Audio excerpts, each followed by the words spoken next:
All right, we're live.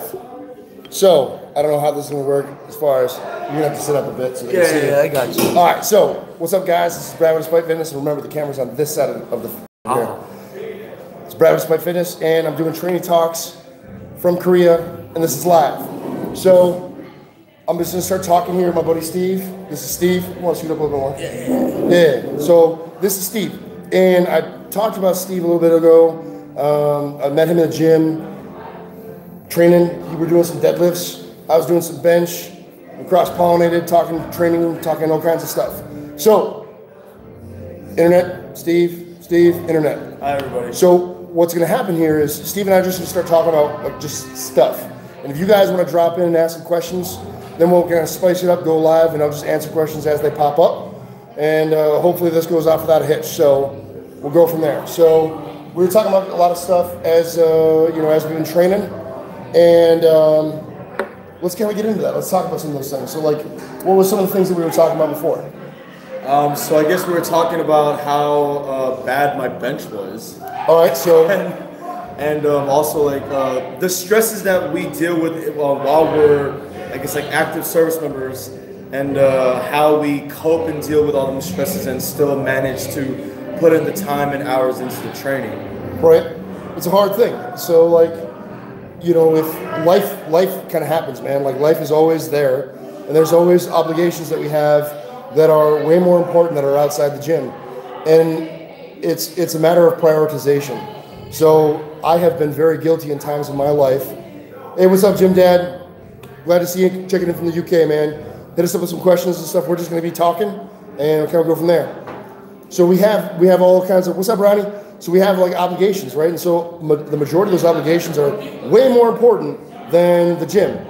But for myself, for example, I allowed the gym and the training and my goals to become way more important than everything else. So that led to a lot of troubles, kind of specifically with the family, right? Like, she wasn't having it. She was like, hey. And it's hard, and especially if you start seeing like real positive results, it's hard to say no, right? Like, when things are going your way, when things are like you're like hitting your goals, hitting your objectives, good things are happening. It's hard to be like, yeah, I'm gonna tap out. I'm gonna take a break from this because this is so good right now. Like said, no one ever, right? And then so you look at kind of where you're at in life, and you just got to make those choices, those priorities. What you can get away with, what you can't. What's up, Paul? Good to see you, man. There's some questions and stuff. We're just chatting at the camera right now, so help us out. But yeah, man, like, it's all about prioritization. And I think like prioritization of your training, prioritization of your like life goals is a really, really big thing. And that's one of the first steps in kind of figuring out where you stand in the grander scheme of like training and fitness in general is, what's important to you and how far are you willing to go. Very, very true. Very true. I think the hardest thing just is like, man. This is I'm sorry, everybody. This is very awkward for me a little bit because I've never really done this before. Never done this before. I do really agree with what Brad said. It's hard, because we have a lot of other factors that we have to deal with, and then at the very end, we got to ask ourselves like, what's more important? Is taking our special one to so-and-so event during our training time, or do we train? So I guess, yeah. And I have been very guilty of not doing the special thing and just training. All right, so kind of going back, Paul, you asked how my calf is. Calf has been acting up like not too much lately, so things have been pretty good. What's up, AAA? The calf has been pretty good. I've been trying to take it easy, doing the voodoo floss, doing some mobility stuff.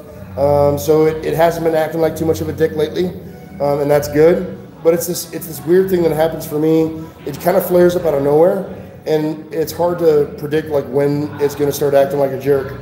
So right now, perfectly fine, but I'm also trying to get that torn. About a week and a half ago, I tore something in my groin, so that's been a problem. Gym Dad, he wants to know if there are any powerlifting comps out where we are, or thinking about maybe organizing one.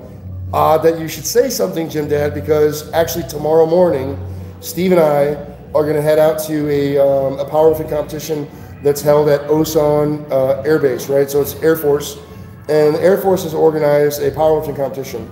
So I'm going to go out there and make some friends and kind of hang out and just try to meet some people. I'm going to be kind of limited with what I'm going to be able to do because of that groin tear. I don't think I'm going to be able to squat very much, but I think I'm probably going to hit an over 1,000-pound total, which generally speaking within the Army is usually kind of like a benchmark. So we'll see what I can do. It'll be like a token squat and a decent bench and maybe a decent pull. I'm thinking maybe something like 600 or so, and we'll see how that goes. Let me see here. Triple Ace, what's up? When do you know when to switch from linear progression to something else like Texas program? And have I had any bulgogi? That's from Ronnie. So Ronnie, yes, I have had some bulgogi. It is amazing. I'm a big fan, like mixing it with rice and just like making a big deal. It's glorious. I'm a big fan. Now, as far as training programs and stuff like that, I'm gonna be really honest with you guys. I think one training program is almost as good as any other training program, right? Like at the end of the day, if you're getting in, you're getting after it, you have progressive overload, and you're consistent with your training, almost anything you're gonna do is gonna lead to some growth. So a lot of people ascribe, or they wanna say, oh, I'm Westside, I'm 531, I'm Cube, I'm Juggernaut, and by and large, it's just kind of bullshit. Like, do whatever works. And if you're on a program and it's working, stick with it. And especially like as, if you happen to fall into the category of being like a younger, more novice lifter, you really don't need to be jumping from one program to another with any regularity. Like you can probably stay on the same program for a pretty long period of time and have a great deal of success with what you're doing. So I'm really not a fan of like that plug and play. I'm going to take this program to this program to this program, because if you jump in from too many programs too often, you're not going to have that consistency in your training. It's going to be too like disjointed. So that's kind of my feedback on that. So I'm not a big fan of jumping around on programs. Gabriel says, what's up? Just finished lower body workout. All right, Gabriel, man, I'm glad to see you training. And I hit a little bit of lower body deadlift training today too. It was kind of cool. Yeah, so, and working with that groin tear that I've experienced, like was able to get in, was training with Steve a little bit today too, and was able to pull 515, 5 sets, 8 reps, no 4 sets, 8 reps, and it felt pretty good, so not too bad. Let's see what you got there. Come on, man. You're failing me on there we go. Nukes. A bad time to shower. Missed the beginning. Nah, Nukes, you didn't miss shit, bro. We're just sitting here talking, and I figured we'd just start bullshitting, and then you guys could kind of tune in with some questions, and it could kind of make for a different variety of the training talks. Because, I've had some kind of pre-canned questions and done that way, and I thought it might be fun to just kind of go live and just start, like, chatting, and then you guys could hit me up with some questions and stuff like that, so kind of get it live. Actually, he's trying to play low-key, but we got another guy over here fucking steady creeping on the live stream. So learning. So we're all just kind of hanging out, having a good time, and just kind of here for you guys to answer some questions and really just kind of hang out. It is Friday night out here in South Korea, so I might have been drinking a little bit. I don't feel bad about it though. Don't feel bad at all. So Ronnie's asking, do you ever do light days just because? All right, so Ronnie, that taps in absolutely to one of my training philosophies. And what's up, Just Joe? Good evening to you as well, sir. So Ronnie, the light days and stuff, in training, I believe that you have to be able to be willing to pivot on a dime, right? So like if you and I sit down, we write right now, we write 5, 6 weeks, 10 weeks of program. We write it tonight. We have no way of knowing how you're going to feel 7 weeks from now. No way of knowing whatsoever. You might be feeling great. You might be going through a divorce. You might have broken your leg. Like there's all kinds of stuff that goes on. So when we sit down, we write that program, we're writing that program in a vacuum. It doesn't make sense, right? To like go blindly charging into a program when it may not fit what's actually happening in your life. So yeah, I'm absolutely willing to do a light day just because if I've been on CQ, there's a 24-hour shift here in the Army, which he was last night. If you're on CQ for 24 hours, like that's going to dig into your reservoir of capability to be able to execute effective training. And you have to be able to say like, hey man, I didn't anticipate this thing was going to happen to me, and I need to back it off and do something different to be as successful as I can be. Because like one of the first things about realizing you're in a hole, stop fucking digging, right? So you got to know when you need to back it off.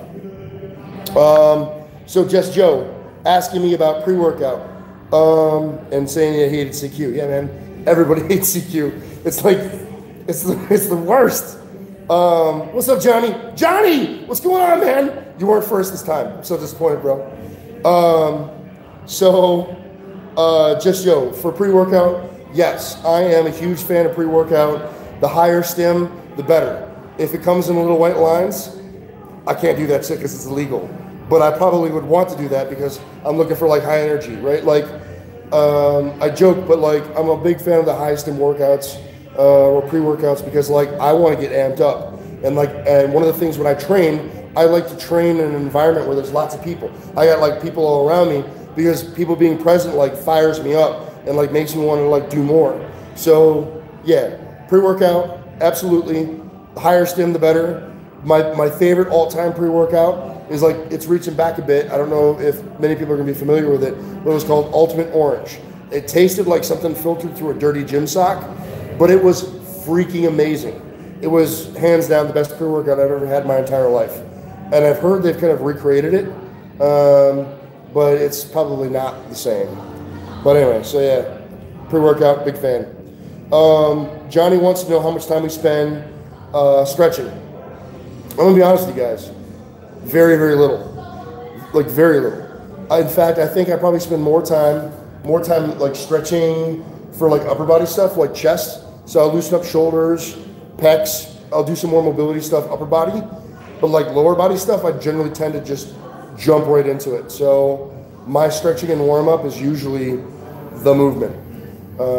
If I feel like I have something specific, I'll do more stretching and mobility stuff. What about you? Because I had an injury prior to my lower body, I actually take care of I actually stretch more on my lower body, and then my upper body I just don't stretch. And the next thing I know, I'm just like fatigued. Like I'm like, oh my god, what's happening? And then someone's like, well, you should have stretched. That's my thing. I think with stretching though, there is a point of diminishing returns. So I'm not a fan of spending 45 minutes before my workout, getting on the foam roller and like, doing the whole, I'd rather just get in and get after it. But if I do feel like it's something very specific, I will take time and energy to kind of get after it. Yeah, the original flavors. So Just Joe popped in, said he Googled Ultimate Orange, and they have recreated it, and they say original flavor. But the original flavor had like ephedra and like bull semen, and that's what made it so delicious. I don't know. It wasn't really bull semen. I'm just joking. But it did have ephedra. It did have a lot of other stuff in there. So it was like super high stim. And I remember like taking it and just shaking, and it was glorious. Paul, you mentioned that subs in the 90s were way better. I totally agree. There's way too much oversight on supplements right now, and I'm not a fan of it. Always heard that you should warm up before training and stretch afterwards. Yeah, so John, it's hard, man. Like, there's a lot of people that will tell you a lot of things. And like, so if you watch like YouTube at large, people will tell you all these things that you gotta do, right? And we talked about this like kind of last training talks. I will tell you like the majority of what most people say, you probably don't have to do, right? So it's probably ill-advised that I'm out on a Friday night drinking before I go compete in a powerlifting competition tomorrow morning, but I'm doing it. So there's a lot of things that you can overcome. And I really don't accept, and I'm not willing to like play part and parcel to like guidance that tells you have to do certain things. Like the human spectrum is so wide and so varied. There's a majority of things you probably never ever have to do that are like guidance, right, by all the pros. To some extent, I understand it, but then to another extent, like I'm gonna look at something and be like, nah, I'm good, man. Like I'm just gonna go do this and we'll be fine. Now, that could be fairly dangerous advice, like taken to an extreme, that could be the wrong thing. But I personally have been able to attain a pretty high level of success with powerlifting and what I've wanted to do. Doing what I wanted to do, not really worrying about too much. And so unless you guys are really trying to reach the highest echelons of powerlifting and do become one of the best in the world, generally speaking, you can probably do just about whatever you want. In net effect, gain or loss, probably not all that much. So that's my genuine opinion on that. Had a few more guys jump on with some stuff. Yeah, Jess Jones talking about the ingredient list. Yeah, Johnny, absolutely. So Johnny comments about kind of just do what works for you. Absolutely. Everything should be tailorable and specific to you, because what works for Steve, what works for me, may not work for you. So if all three of us ran the exact same program, the exact same way, all the same percentages and all that stuff, we're going to have three different results. Because if for nothing else, we're all at different points on kind of the continuum of our lives, right? I'm a little bit older, I'm 36. You're a little bit younger. How old are you? 28. 28. So he's probably going to be able to sustain a lot more than I can, because I'm an older, more experienced lifter, and I do more damage to myself when I train. So he's going to be able to sustain way different training volume and stuff than I can. He may be able to get away with less mobility recovery work than I get away with, or whatever. So yeah, absolutely, do what works for you. Nukes mentions get a little blood flow in the area you work, you'll be fine. Nukes, I agree, man. That's what I'm talking about. You get in some range of motion, take that muscle group through the entire range of motion, and then slowly increase load. And generally speaking, you'll be just fine. All the other crazy wazoo shit, that's probably for like top 2% in the world to be worried about everything else. Or if they want to sell you something, like a power dot or something else. Let's see. So Ronnie says he stretches a few sets each exercise with empty bar. Ronnie, I agree. So like tonight, for example, when I started deadlifting, I recently suffered that tear, and I just started by moving the bar first. Move the bar, a few repetitions, full range of motion, slowly and steadily add weight on. Voila. You get up to your working weight, and you wreck shop, ideally speaking. All right, so what else we got? That's my buddy jumping on the messenger, Facebook Messenger. All right, so what else? We're not getting a lot of questions coming through. Got a couple guys tuned in right now. Is there anything else we want to top on? Oh, so here's one thing. There's one topic I want to get on, right? This is like an overall life philosophy. With your tear, does it still feel pain now? As I sit, Ronnie, yes. It generally feels like someone's like non-aggressively kicking me in the testicles. Because like what I tore actually tore off the pubic bone. So that's not a lot of fun for me. It's still pretty black and blue, but I have way more mobility than the tear that took place earlier this summer. Steve, Paul wants to know what's your favorite lift? Squats. Squats.